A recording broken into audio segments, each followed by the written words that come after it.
Senhor tem o que é melhor para cada um de nós. E nós desejamos isso.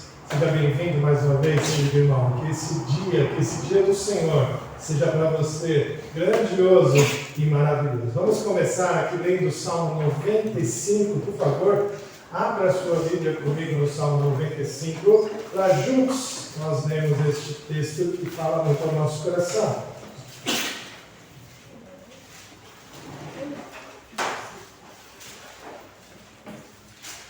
Salmo 95, vamos ler de maneira alternada esse texto e ser abençoados pelo Senhor. Salmo 95 diz assim: Vinde, cantemos ao Senhor com júbilo, celebremos o rochedo da nossa salvação. Saiamos ao seu encontro com ações de graças, vitoriemo-lo com salmos. Porque o Senhor é o Deus supremo e o grande Rei acima de todos os deuses. Nas suas mãos estão as profundezas da terra e as alturas dos montes lhe pertencem. Dele é o mar, pois ele o fez, obra de suas mãos, os continentes. Vinde, adoremos e prostremo-nos, ajoelhemos diante do Senhor que nos criou. Ele é o nosso Deus e nós, povo do seu pasto e ovelhas de sua mão. Hoje, se ouvirdes a sua voz, não endureçais o coração como em Meribá, como no dia de Massá no deserto. quando vossos pais me tentaram, pondo-me à prova, não obstante terem visto as minhas obras. Durante 40 anos estive desgostado com essa geração e disse: é povo de coração transviado, não conhece os meus caminhos. Por isso jurei na minha ira, não entrarão no meu descanso. Hoje, se ouvis a sua voz, não endureçais o seu coração. Se o Senhor falar contigo, meu irmão, absorva tudo que Ele tem para te dizer. E assim a nossa vida será muito mais alegre. Vamos orar? Santo Deus, querido e eterno Pai, muito obrigado, Deus, por este dia tão precioso na Tua casa. Obrigado por esse dia de domingo, ó Deus, dia do Senhor, que o Senhor nos trouxe até aqui para juntos, ó Pai, adorarmos, louvarmos e bendizermos, ó Deus, o Teu santo nome. Ó Senhor, que tudo que seja hoje aqui falado, lido, cantado, orado, possa ser em Teu nome, ó Deus, tendo o Senhor no centro, e que o Senhor se agrade, ó Deus, de cada momento deste culto solene ao Teu santo nome. Ó Deus, nós clamamos a Ti, fale conosco, ó Pai, fale aos nossos corações, para que possamos ser transformados, ó Deus, à estatura do varão perfeito, ó Deus, e que isso seja para nós amadurecimento, seja para nós, ó Deus, alegrias perpétuas, ó Pai, e que tudo que o Senhor nos disser, que seja guardado no profundo do nosso coração. Obrigado, ó Deus, por isso, em nome de Jesus. Amém. Vamos ficar de pé, queridos, cantar juntos o hino 47, louvor e glória.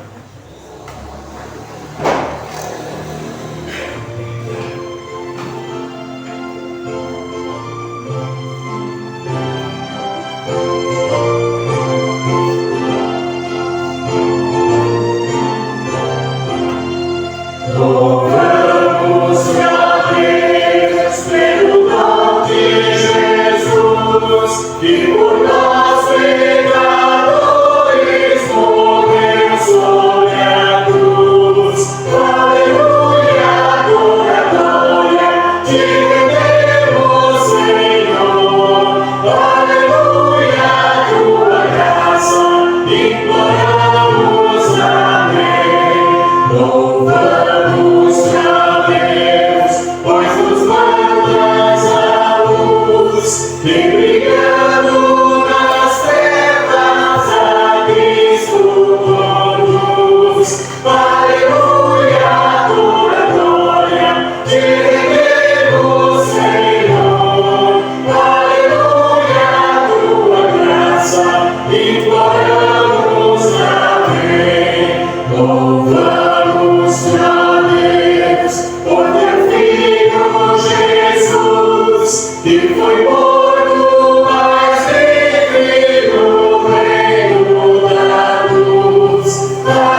nossas Bíblias mais uma vez agora na carta de Paulo aos Efésios, capítulo 1.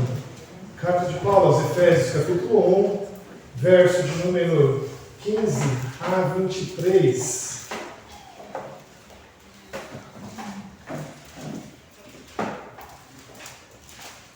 Efésios, capítulo 1, versos de número 15 a 23. Vamos também ler de maneira alternada. Eu vou começar aqui lendo os versos ímpares e a igreja continua com os versos pares.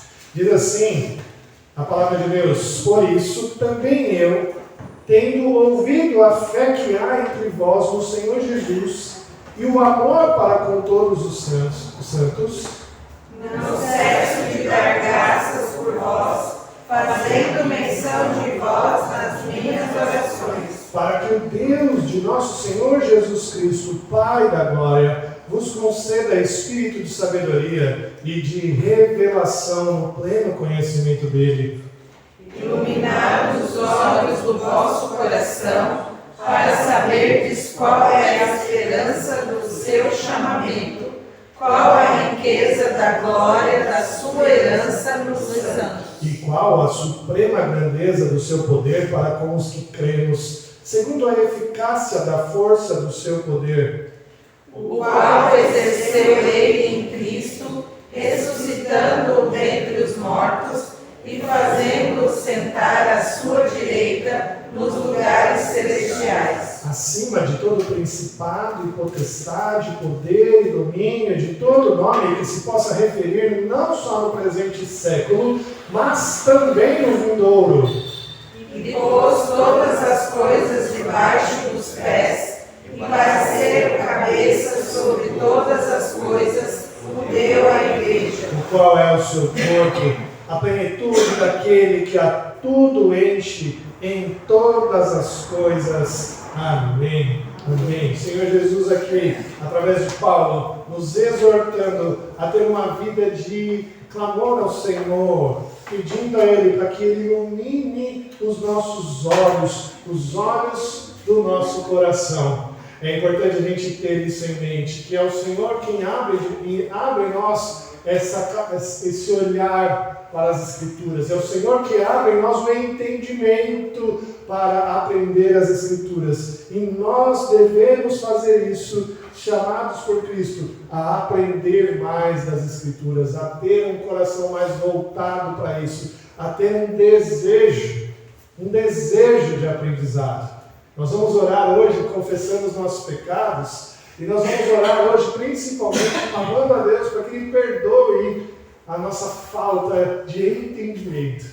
Pedindo para Ele, Senhor, que o Senhor ilumine mais os meus olhos, que eu tenha mais desejo de aprender as Escrituras, que o Senhor ilumine o meu coração, para que o Teu Santo Espírito me ensine cada vez mais. Vamos orar, irmãos, alguns instantes, silenciosamente, clamando a Deus por perdão de pecados, e depois eu vou pedir para que o Denilson faça uma oração de confissão de pecados. Vamos orar?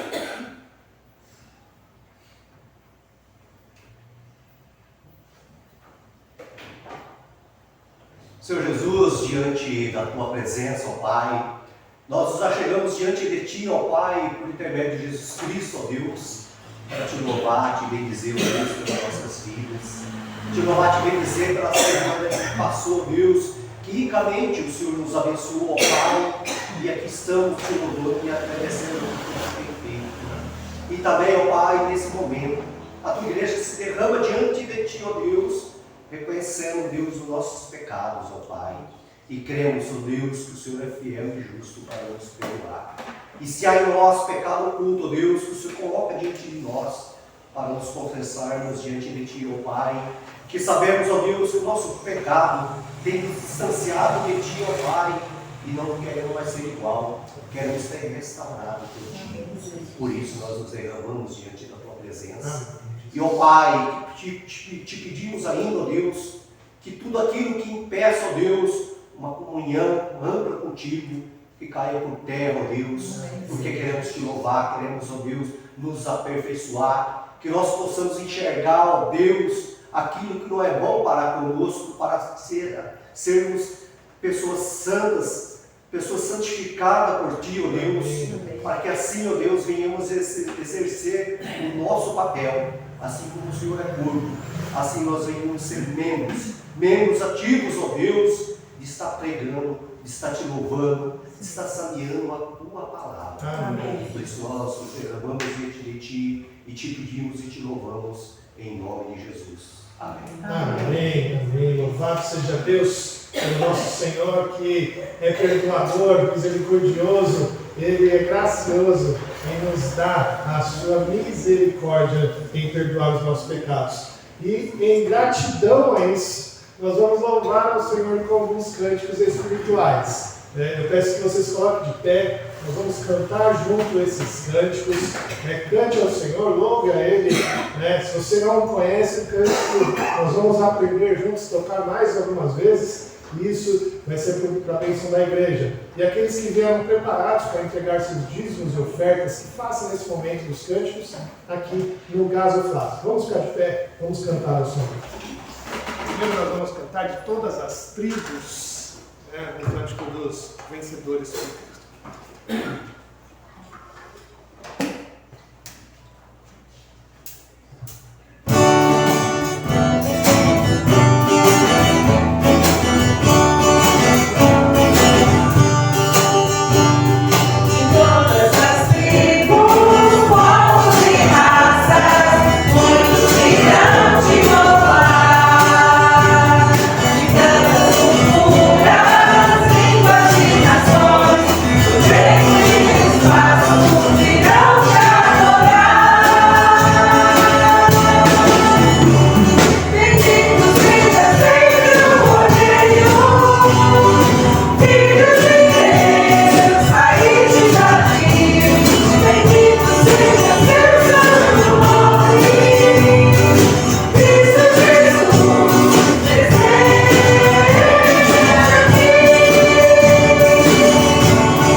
Agora sim, eu quero andar com Deus, colina, a gente tocou no início, né? É um cântico bem facinho, bem tranquilo, e assim a igreja vai aprendendo com ele.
Amém. E o último cântico, já é bem conhecido nosso, é Marcharemos, né? Nós queremos ouvir a voz do Senhor, né? E assim seguir o nosso caminho, marchando em frente.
Que as pessoas, a Deus, lidam com a Deus como dinheiro, a Deus, depositado pela classe, Pai, que venha fazer da melhor maneira, Deus, aquilo que o Senhor espera para a tua igreja. Amém. Obrigada, Senhor, pelo tempo que já passamos na tua igreja, Pai. Obrigada por tudo aquilo que ainda vamos, Deus, aprender a tua palavra. Seja como pastor, Deus, para ministrar a mensagem desta noite, Pai. Esta oração que faça agradecida em nome de Jesus. Amém. Amém. A igreja pode se assentar. Chamar os nossos pequeninos, aqueles até 9 anos, ainda vão para o culto quase em casa. Muito bem, esses são os nossos queridos, todos inteirinhos, pela graça de Deus, né? Muito bom, que coisa boa, né? Muito bem, vamos orar pela vidinha deles. Eu pedi para que a Rose que ore, faça oração pela culto infantil. Santo Deus e Pai, obrigado, Deus, por esses momentos que estamos na Tua casa, Pai, no qual nós nos encontramos, ó Deus, com a família da fé, com os irmãos, ó Deus, para louvar e Te agradecer. E nesse momento, ó Deus, fica conosco aqui, também com as crianças que vão ter um cultinho especial. Que elas venham aprender segundo o entendimento delas. Que a professora também que vai trazer a palavra dela, que ela seja iluminada pelo Teu Santo Espírito. Amém. Em nome e por amor de Jesus, que eu oro sempre e agradeço. Amém. Amém. Podem entrar. Muito bem, queridos. Nós aqui vamos para Marcos, continuar nossa série de mensagens do Evangelho de Marcos. Convido você a abrir lá no capítulo 8, os versos 11 a 26. Marcos, capítulo 8, versos 11 a 26. O tema que eu proponho para essa mensagem de hoje é uma jornada com o Rei. Uma jornada com o Rei. Esse é o tema que nós temos proposto aqui para o sermão desta noite. Eu vou ler então aqui a palavra do Senhor, você acompanhe aí na sua Bíblia, acompanhe com muita fé no seu coração.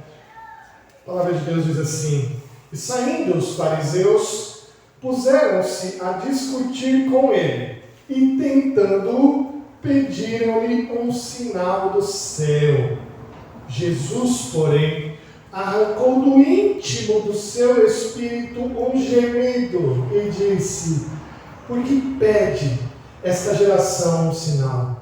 Em verdade vos digo que a essa geração não lhe será dado sinal algum. E deixando-os, tornou a embarcar e foi para o outro lado. Ora, aconteceu que eles se esqueceram de levar pães, e no barco não tinham consigo senão um só. Preveniu-os Jesus, dizendo: vede, guardai-vos do fermento dos fariseus e do fermento de Herodes. E eles discorriam entre si: é que não temos pão. Jesus, percebendo-lhe, perguntou: por que discorreis sobre não terdes pão? Ainda não considerastes, nem compreendestes? Tendes o coração endurecido? Tendo olhos não vedes? E tendo ouvidos não ouvis? Não vos lembrais de quando partiu 5 pães para os 5.000? Quantos cestos cheios de pedaços recolhestes? Responderam eles: 12. E ele, quando partiu 7 pães para os 4.000, quantos cestos cheios de pedaços recolhestes? Responderam 7. Aos que lhe disse Jesus: não compreendeis ainda. Então chegaram a Betsaida e lhe trouxeram um cego, rogando-lhe que o tocasse. Jesus, tomando o cego pela mão, levou-o para fora da aldeia e, aplicando-lhe saliva aos olhos e impondo-lhe as mãos, perguntou-lhe: vê alguma coisa? Então, recobrando a vista, respondeu: vejo os homens, porque como árvores os vejo andando.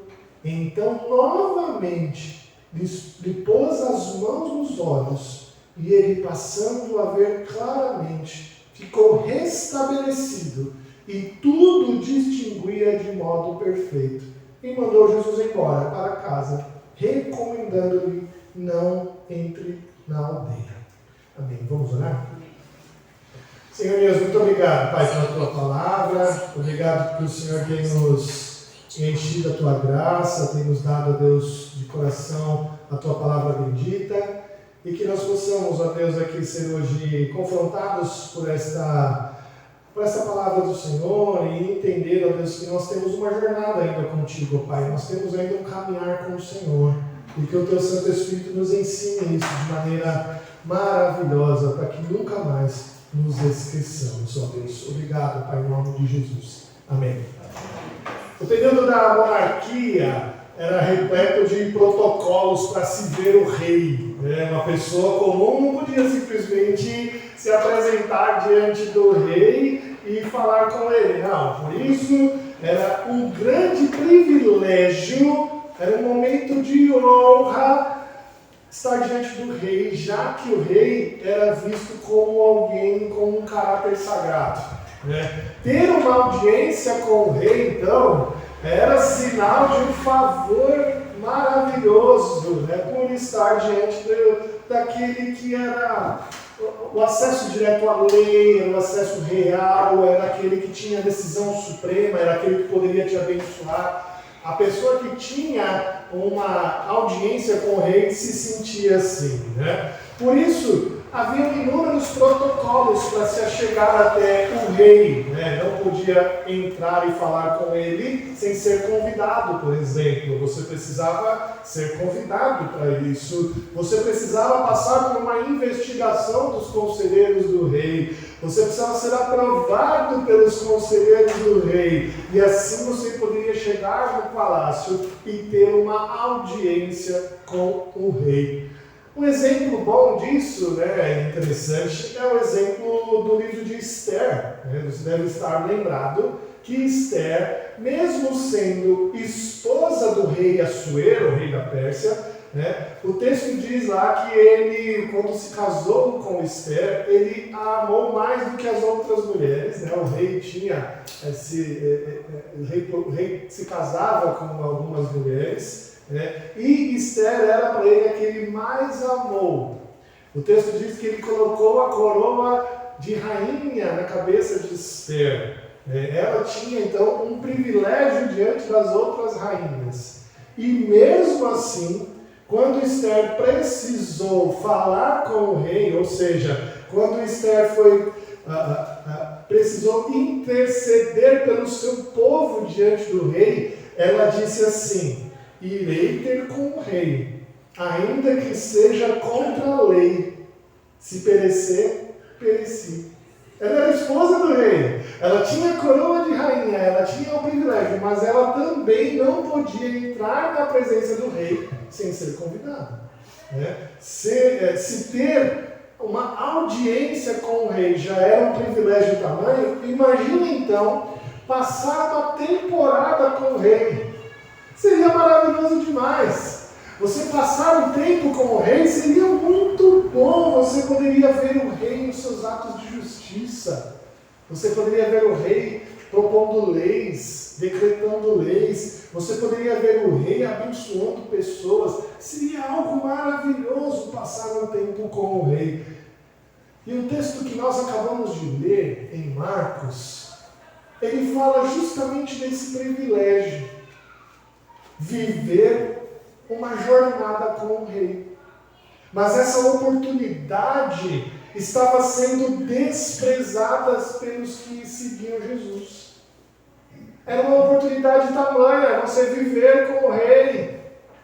Mas as pessoas estavam desprezando esse tempo que tinham com o Senhor, com o grande rei e o rei dos reis.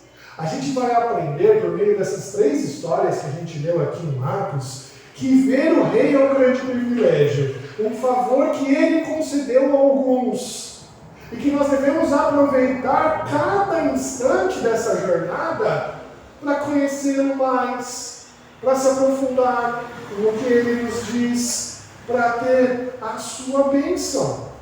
E essa jornada com o rei, meus irmãos, não é de uma visita de um dia só. Essa jornada com o rei é um caminho de entrega, um caminho de vida, um caminho de aprendizado, um caminho de transformação. E a Bíblia chama isso de discipulado. Não basta apenas vê-lo, é preciso segui-lo.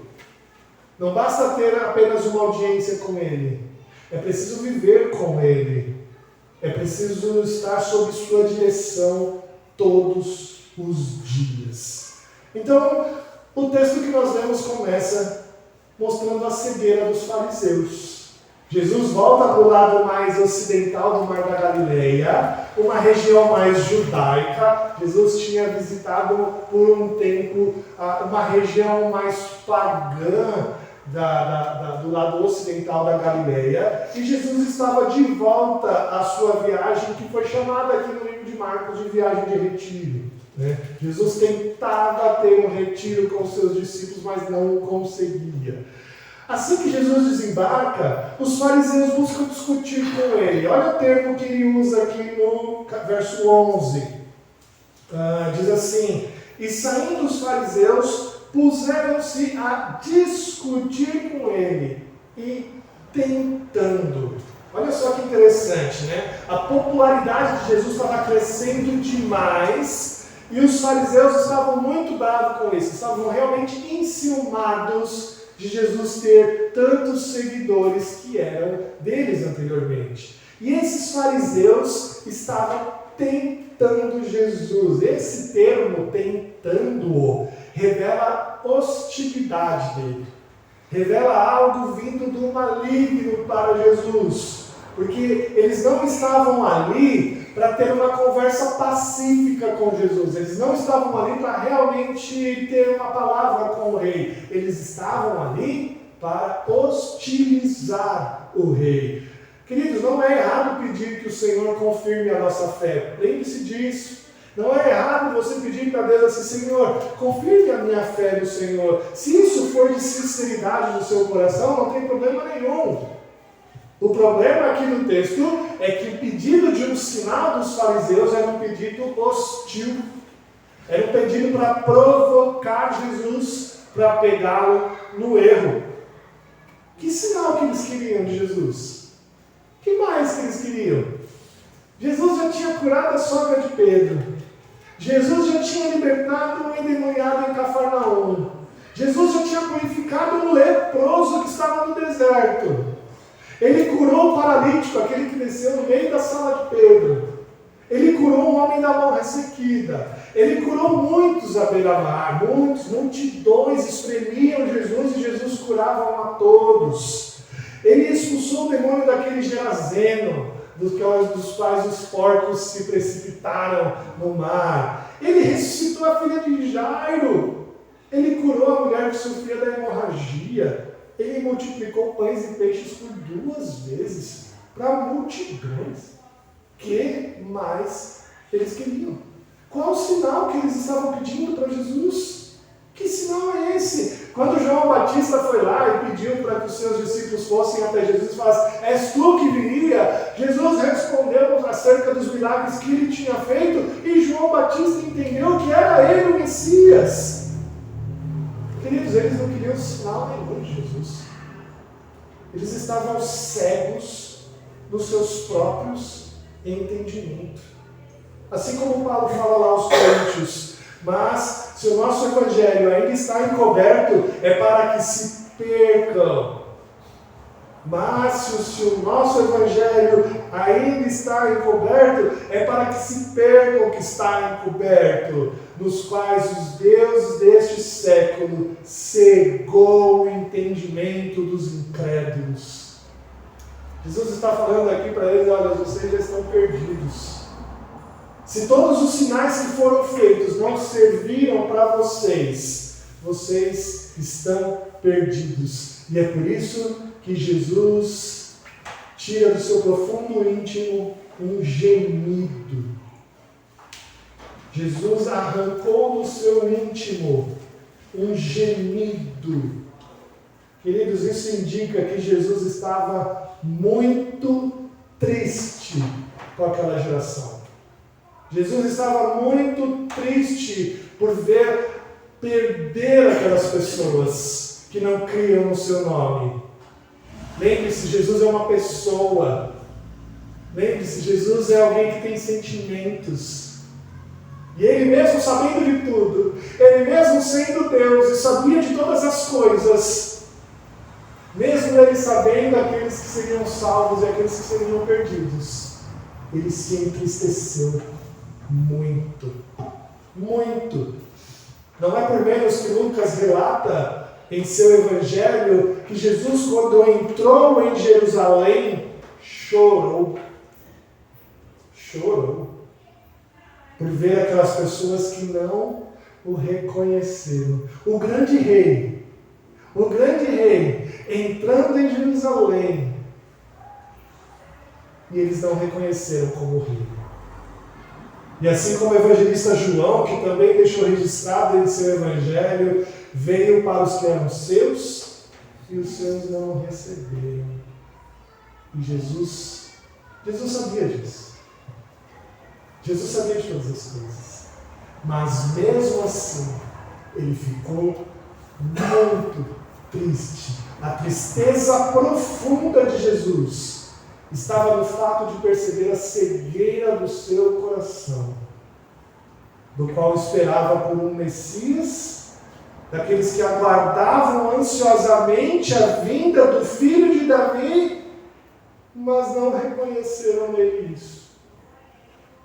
E é por isso que a resposta de Jesus é: por que me pede essa geração sinal? Em verdade vos digo que esta geração não se lhe dará sinal algum. E a palavra mais dura desse texto é: e deixando-os. E deixando-os.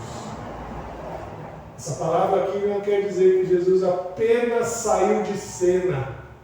Essa palavra não quer dizer que apenas Jesus sai e entra num barco e vai para o outro lado. Essa palavra aqui é uma palavra de condenação. Jesus os deixou. Nenhum sinal especial seria dado para eles. Se tudo aquilo que Jesus já havia feito não servia para dar as credenciais necessárias para aqueles fariseus, não seria dado nenhum outro. E o pior aconteceu para eles. A condenação de Jesus veio. Que tristeza para aqueles homens, cegos dos seus próprios entendimentos.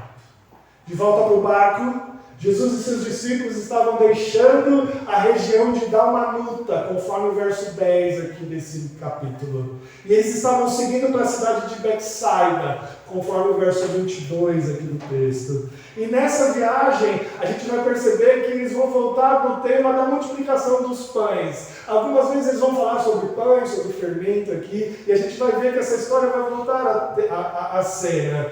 E eles, os discípulos, esqueceram aqui o pão. É interessante isso, Jesus havia acabado de multiplicar muitos pães. Haviam sobrado 7 cestos gigantes aqui para eles.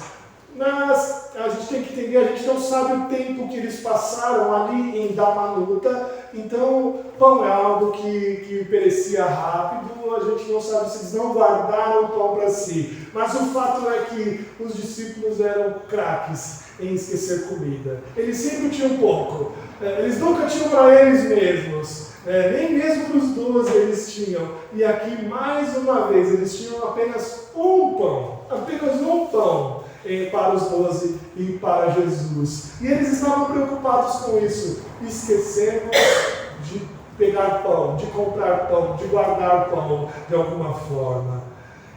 E Jesus estava preocupado com outra coisa. Jesus não estava preocupado com o alimento físico, e ele fala assim para os discípulos: vede, guardai-vos do fermento dos fariseus e do fermento de Herodes. Jesus estava aqui pensando ainda na incredulidade dos fariseus que ele tinha acabado de falar. Jesus estava preocupado com aquilo que ele havia acabado de ouvir. Jesus estava profundamente triste. Jesus estava triste por ver que eles tinham sido condenados, os fariseus, por causa da sua cegueira espiritual. E ele está alertando ali os seus discípulos, ele está prevenindo os seus discípulos de tal incredulidade. E que a incredulidade seria como um fermento de pão. Olha que interessante essa comparação de Jesus. Todos sabiam como funcionava o fermento.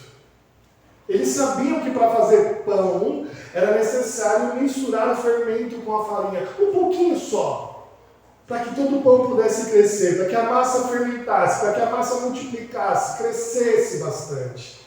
Jesus está comparando o fermento aqui com o ensino. O ensino também é assim.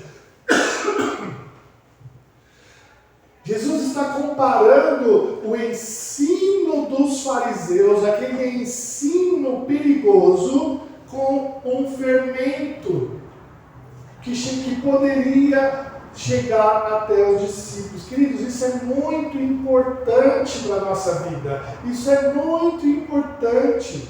A gente precisa ficar alerta. Jesus está falando isso para os discípulos. Vede, guardai-vos do fermento dos fariseus. Meus irmãos, eles andavam com Jesus. Eles dormiam no mesmo lugar que Jesus. Eles passavam o dia todo com Jesus. E mesmo assim, Jesus disse para ele: tome cuidado. Cuidado com o fermento dos fariseus, com o ensino deles. A gente tem que aprender isso. Mesmo os discípulos passando todo esse tempo com Jesus, eles corriam o perigo de que, se um pedacinho do ensino dos fariseus chegasse neles, pudesse fermentar e multiplicar e trazer um maior problema para a vida deles. Queridos, esse alerta de Jesus é para nós. Esse alerta de Jesus aqui é para mim e para você. A gente está longe de ser como os discípulos, de passar o dia com Jesus.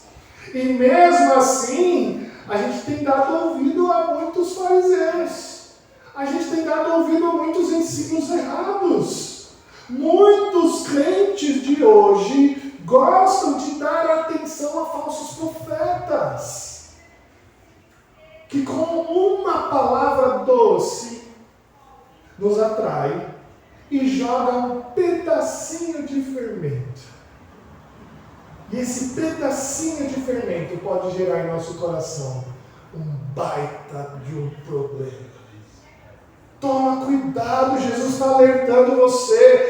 Vede, guardai-vos do fermento dos fariseus. Se ele falou isso para um discípulo que andava 24 horas com ele, quem dirá nós? Que ainda temos demandas e mais demandas do dia a dia para resolver. Os discípulos também não entenderam de primeira, tá? Os discípulos também não entenderam de primeira. E assim como nós, a gente ouve uma palavra de Jesus para tomar cuidado com alguma coisa, mas a gente não dá muita atenção de primeira. A gente fala, talvez ele está falando lá no irmão lá, não para mim. Talvez ele está falando hoje, puxa, se fulano estivesse aqui para ouvir essa chacoalhada, né? A gente é assim, os discípulos também fizeram a mesma coisa. Eles começaram a perguntar, a se questionar, será que ele está falando do pão? É igual a gente fica assim, será que ele está falando do fulano? Será que ele está falando do ciclano? Os discípulos falam, será que ele está falando do pão? É que não temos pão. Como Jesus comparou o ensino dos fariseus com o fermento, eles estavam achando que Jesus estava se referindo ao pão que eles não tinham. Eu acredito, na verdade, que esse questionamento dos discípulos, eu acredito que foi um questionamento verdadeiro. Eles não entenderam o que Jesus disse. Não foi um questionamento de desatenção. Na verdade, eles não entenderam o que Jesus disse. E Jesus, ao perceber a falha de entendimento dos discípulos acerca do que ele havia alertado sobre o fermento dos fariseus, Jesus faz uma série de perguntas retóricas para eles. E ele fala muito sobre o relacionamento que eles tinham com o Mestre. As perguntas de Jesus para eles aqui não se resumem unicamente na falta de compreensão do alerta. Jesus começa a fazer um monte de perguntas acerca da vida que eles tinham com Jesus, acerca do relacionamento que eles tinham. Perceba a sequência de perguntas ali. Jesus fala, não considerais? Nem compreendeis? Vocês estão com o coração endurecido? Vocês não vedes? Não vedes? Não ouvis? Não lembram? Não compreendeis ainda? As perguntas que Jesus faz aos seus discípulos são perguntas de: vocês não estão andando comigo? Vocês não estão vivendo comigo? Vocês não têm percebido tudo que a gente tem passado junto nesses anos? Todas essas perguntas que Jesus faz aos seus discípulos revelam partes essenciais do processo de maturidade deles, do processo de iluminação dos seus olhos, de processo de uma caminhada com o Rei. Queridos, Jesus está falando para eles aqui: olha, parece que a nossa caminhada tem sido mal sucedida. Parece que a nossa caminhada não tem levado ao amadurecimento. Parece que a nossa caminhada não tem levado a um discipulado verdadeiro. A grande preocupação de Jesus neste momento era de que seus discípulos não estivessem em uma situação de cegueira igual ao dos fariseus. A preocupação de Jesus era essa: será que vocês estão tão cegos quanto os fariseus? Parece que todo aquele tempo vivido com Jesus não estava adiantando para nada. E mesmo tendo sido ensinados por todo o caminho, mesmo eles tendo tido o privilégio de viver aqueles tempos com o Rei, Jesus ainda estava preocupado. Será que vocês estão amadurecendo comigo? Será que vocês estão me acompanhando em tudo isso? Será que vocês estão vendo? Ou estão cegos, como os fariseus? E é nesse contexto que eles chegam aqui, até Betsaida. Eles chegam, Jesus com seus discípulos, no outro lado do mar da Galileia, em Betsaida, e Jesus viu que a cegueira dos fariseus era comprometedora demais e os deixou. E Jesus viu também que os seus discípulos estavam numa cegueira inicial. Que eles estavam parecendo com os olhos fechados. E aqui, em Betsaida, ele encontra um cego, conduzido por algumas pessoas que rogavam a Jesus que o tocasse. Meus irmãos, essa história da cura do cego de Betsaida, apesar de ser um relato verdadeiro, aconteceu este relato, aconteceu essa cura. Jesus transformou essa cura em um momento totalmente simbólico diante dos seus discípulos. A cura aconteceu. Ele realmente curou aquele cego de Betsaida, mas ele transformou essa cura em um momento simbólico para que os seus discípulos nunca mais esquecessem daquela lição. Jesus estava falando da cegueira espiritual dos fariseus. Jesus está falando da cegueira dos seus discípulos, e naquele momento aparece um cego. E aqui Jesus mostra que Ele pode curar até mesmo os cegos. Perceba que forma maravilhosa que Jesus curou esse cego. Ele pega ele pela mão, ele leva para fora da cidade, aplica nos olhos dele saliva, impõe as mãos sobre ele e pergunta para ele se ele está vendo alguma coisa. O homem provavelmente não era um cego de nascença. Como que a gente sabe disso? Porque quando ele começa a ver, ele vê os homens e ele fala assim: eu vejo os homens, mas eu os vejo como árvores, ou seja, como de uma forma muito embaçada, sem definir, né? Sem uma definição precisa. Ele ainda estava com os olhos bem embaçados, então ele já tinha visto homens antes. Ele sabia como que era um homem, ele sabia como que era uma árvore. Então ele não era um cego de nascença, ele ficou cego ao longo da vida. Mas perceba, Jesus curou este homem por etapa. Ele primeiro aplicou saliva nos seus olhos, colocou as mãos sobre ele e perguntou para ele: você está vendo?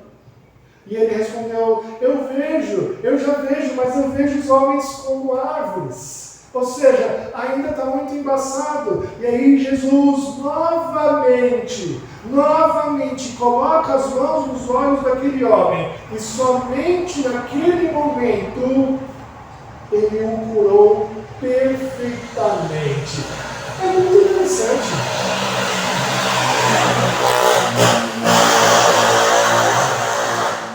Jesus nunca tinha feito uma cura por etapas. E nesse momento ele cura esse homem por etapas. Ele curou esse homem com duas aplicações, com 2 toques. Queridos, foi uma cura simbólica. Jesus queria ensinar para os seus discípulos e para nós hoje que a cura de uma cegueira espiritual também é um processo. A cura de uma cegueira espiritual também é um processo. Os fariseus foram condenados. A cegueira deles era permanente. E Jesus já deu a condenação para eles. Mas os discípulos não. Os discípulos são seus escolhidos. Ele os escolheu. Ele os tomou para si. E para curar eles, para sanar as suas dúvidas que eram legítimas. Eles tinham um desejo de conhecer o maravilhoso Rei, e por isso Jesus revela que a cegueira espiritual deles seria curada. Mas não de uma vez por todas. Seria feita por etapas. A forma como Jesus cura a cegueira espiritual é progressiva. É um desenvolvimento da salvação. É um caminhar com Jesus ao longo da vida. A partir desse momento aqui, o Evangelho de Marcos muda. A partir daqui, as multidões começam a sumir. A partir daqui, Jesus tem um contato maior com os seus discípulos. E a partir daqui, a gente vai ver uma frase muito recorrente, que é: no caminho. Mostrando que Jesus agora está de uma maneira muito mais próxima dos seus discípulos, caminhando com eles. E no caminho, Jesus ensina aos seus discípulos. E é nesse processo que Jesus discipula eles, ensina seus discípulos e os cura da cegueira espiritual. A cura desse homem de Betsaida realmente aconteceu. Mas Jesus o faz dessa forma maravilhosa para ensinar os seus discípulos que a sua cura espiritual seria em etapas. O Senhor Jesus Cristo, meus irmãos, quer nos mostrar a grandeza do seu reino. Jesus quer mostrar para nós as maravilhas do seu poder, do que Ele pode fazer conosco. Jesus quer nos mostrar as suas bênçãos maravilhosas. Mas tudo isso só poderá ser percebido se a nossa cegueira espiritual for curada. Queridos, quantos crentes vivem uma vida inteira na igreja, mas nunca puderam ver a grandeza de Jesus? Quantos crentes são assim? Porque não deixaram com que a sua cegueira fosse curada. Quantos crentes passaram uma vida inteira e no final delas não conseguem contar uma maravilha que foi vista em Jesus? Porque não deixaram com que a sua cegueira fosse curada. Não estamos falando aqui de salvação, tá bom? Estamos falando de visão. Estamos falando de percepção. Estamos falando de se alegrar com a grandeza do reino. Estamos falando de viver satisfeitos por ter Jesus como nosso grande rei. E você só vai poder sentir isso, você só vai poder enxergar isso se você se dedicar no caminho com Jesus, não basta um único dia, não basta uma única visão, não basta ter um único acesso ao Rei, já é um privilégio tremendo. Mas o que Jesus está nos dando é um privilégio de viver uma caminhada com Ele. Jó foi um grande exemplo disso. Jó foi um homem bom, reto, digno do Senhor, homem justo, que passou por um processo de uma caminhada. Jó passou por um tempo sendo cuidado por Jesus. E no final ele disse: eu te conhecia só de ouvir falar, mas agora os meus olhos te viram. Porque ele passou pelo processo, ele passou pelo discipulado, ele passou pela caminhada com Jesus. Essa jornada com o Rei, meus irmãos, é chamada nas Escrituras de discipulado.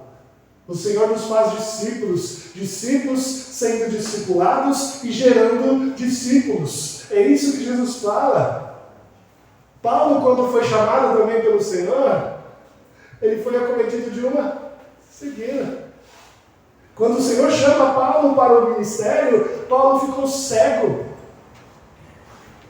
E ali, quando Simão orou por ele, as escamas caíram dos seus olhos, mas ele passou um tempo em discipulado com Jesus.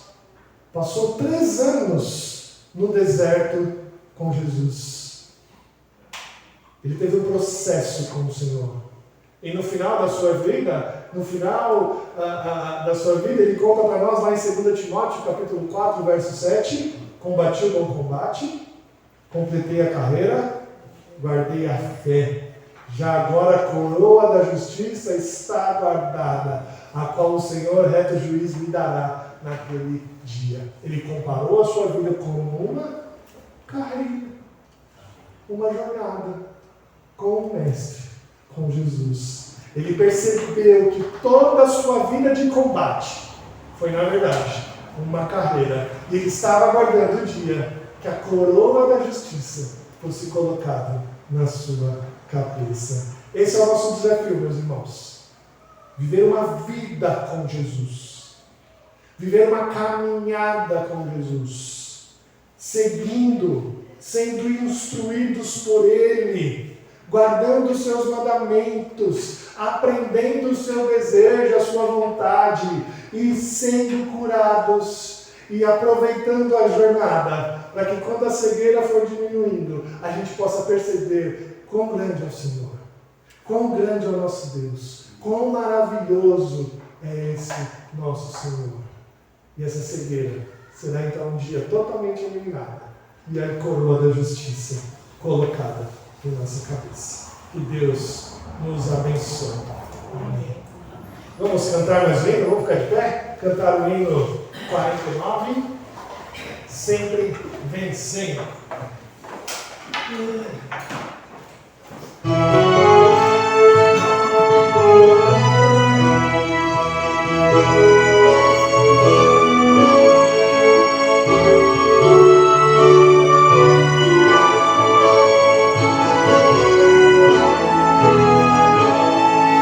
Sempre vencendo, muito vitorioso, Cristo Jesus, nosso Senhor, é soberano, chefe bendito, e do vencedor, Ele supremo guiando, com seu imenso poder, todos avante, pois crentes, todos lutar e vencer. Não é dos fortes a vitória, nem dos que correm melhor, mas dos fiéis e sinceros, que seguem junto ao Senhor, sempre vencendo, muito vitorioso, Cristo Jesus, nosso Senhor, em suas hostes inumeráveis, seu grande belo e fulgor, em seu governo demonstra cuidado e amor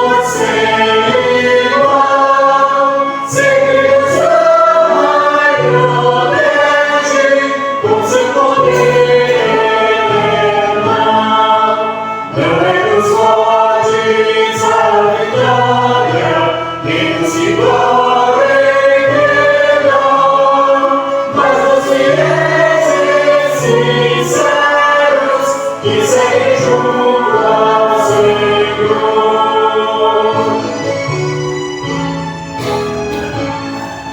Sempre vencendo, muito vitorioso, Cristo Jesus, o Senhor. Desembaçados, servos e chefes, querem também seu favor.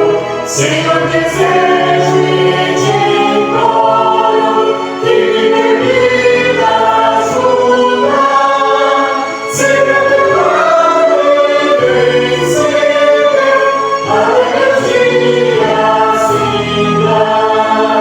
Não é os fortes a vitória, nem os que correm melhor, mas os fiéis e sinceros que seguem junto ao Senhor.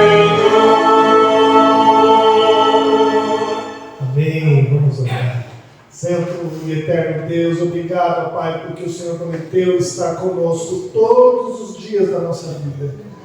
Ó Deus, que privilégio tremendo é esse. Obrigado, ó Deus, por saber que o Senhor é conosco, que o Senhor caminha com a gente, que o Senhor nos chama para essa caminhada contigo, ó Deus, ao longo da nossa jornada aqui na terra. Obrigado, ó Pai, por saber disso, e obrigado por saber que ainda temos o privilégio de ter a nossa cegueira, ó Deus, sarada. Ó Pai, nos ajude, ó Deus, nos ajude a ter uma vida mais próxima contigo, nos ajude, ó Deus, a ter mais desejo de aprender de Ti, nos ajude, ó Deus, a enxergar as maravilhas dessa vida, mesmo passando por tempos difíceis, ó Deus. Ó Senhor, nos ajuda a compreender o quão maravilhoso é ser um discípulo do Senhor. Obrigado, ó Deus, porque nós temos percebido que o Senhor tem feito, ó Deus, maravilhas em nossa vida. E que essas maravilhas possam continuar sendo feitas, ó Deus, embaixo da Tua graça. Mas nos ajuda, ó Deus, nos ajuda a entender que nós carecemos mais. Carecemos de mais estudo, de mais discipulado, de ser e de fazer discípulos. Nos ajude, ó Deus, a cumprir o Teu mandamento, ó Deus, de falar para as pessoas de Jesus Cristo, ó Deus, de discipulá-las, de ensiná-las a Tua palavra, e que o Senhor nos use como instrumentos do Senhor para essa jornada, ó Pai. Nos ajude, ó Deus, no caminhar da nossa vida, fazer com que a cegueira dos nossos olhos sejam derrubadas, mas nos ajude também, ó Deus, no discipulado da vida, a fazer com que outras pessoas possam enxergar o Senhor. Ó Deus, obrigado por isso, ó Pai. Nós te agradecemos e te pedimos, ó Deus, que o Senhor abençoe a nossa família da fé. Ó Senhor, abençoe a Dona Nivalda, que essa semana fará a cirurgia da catarata. Ó Deus, que o Senhor guarde ela. Ó Deus, abençoe a nossa irmã querida. Ó Senhor, abençoe a Simone, ó Deus, que está grávida, está com dengue nesse momento, com muita dor. Alivia a nossa irmã querida, ó Deus, que ela possa ser abençoada pelo Senhor. Abençoe também a vida da Cecília, que completou mais um ano de vida essa semana, Deus, que ela possa se alegrar no Senhor e crescer no caminho que o Senhor tem dado a ela. Ó Pai, abençoa, Pai, em nome de Jesus. Ó Pai, abençoe tantos outros, ó Deus, o irmão da Rose, que está com problemas graves em casa, ó Deus. Abençoe aqueles que carecem do Senhor em todo o tempo, ó Pai. E, Senhor, nos despeça agora para os nossos lares em segurança. Possamos ter uma semana protegidas e guardadas pelo Senhor, que o Senhor traga saúde aos que carecem, traga trabalho aos que precisam, traga clientes àqueles que dependem, ó Deus, e traga-nos, ó Pai, o pão de cada dia. Muito obrigado, Deus, por isso. Nós te clamamos em nome de Jesus. Amém. Amém. Querida família de Deus, aqui reunida, ide em paz, ide em paz. Que o Senhor Deus, o Deus da aliança, ilumine o seu caminho e que o amor do Pai, a graça do nosso Senhor Jesus Cristo e a consolação do Espírito Santo de Deus esteja com você hoje e para todo sempre. Amém. Amém. A igreja pode sentar.